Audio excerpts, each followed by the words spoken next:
I came here not planning to tell a story, but I started telling a story when I sat down and I was told to tell the story. So I'm going to tell you about how we moved into Philadelphia and what happened when we did that. So 13 years ago, my husband and I and my 7-month-old son moved up from Washington, D.C. for a job. And we looked for houses, and we finally found one on a park. And that was one of our top goals when we were looking for a home, especially when you have a 7-month-old kid. You want to make sure there's space around that you can use for that kid to go and play. So we found this park. Unfortunately, it was Needle Park. There were baggies and dirty diapers and needles throughout the entire park. But the house was gorgeous, and it had the kitchen that my husband always wanted. So we looked at each other and decided that if we were to buy this house, we were also going to be the ones that participated and took leadership roles in cleaning up the park. We didn't know what it was going to look like. We didn't know if other people were going to join us, but we started calling around with that commitment in mind. So I called Pensport Civic Association, and I called the state representative, and I called around some of the neighbors, and I looked in every possible place. I called Pennsylvania Horticultural Society, which at that point was very active in city parks. Nobody knew who was in charge. People used to be in charge, and we emailed them, but they never got back to us. So it went several months. We moved in December. We went several months without learning anything, and we just sort of let it rest for the time being because it was winter.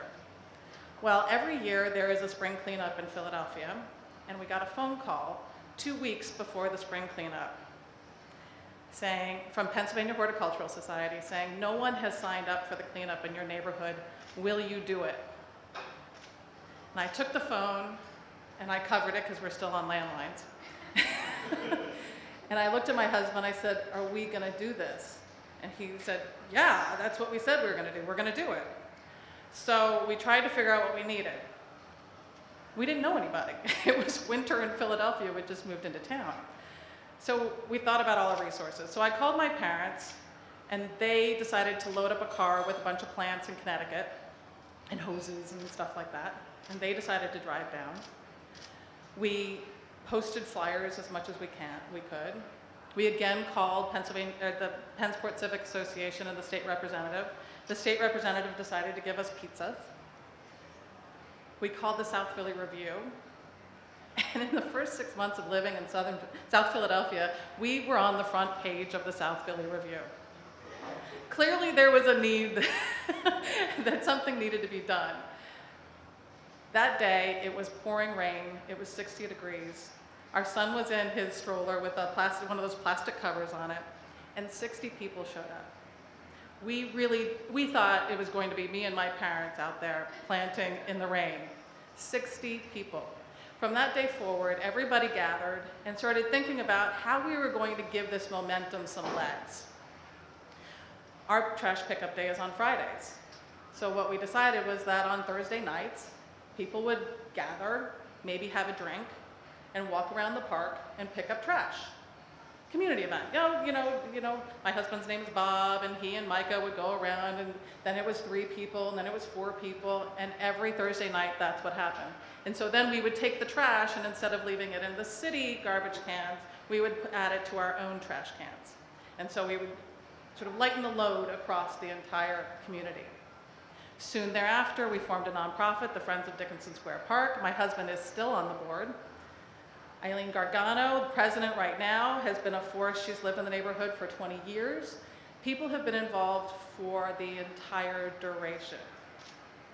What happened at one point was because we were showing up, because we were cleaning the park on a weekly basis, because we cared, we got moved up in the ladder of city renovations.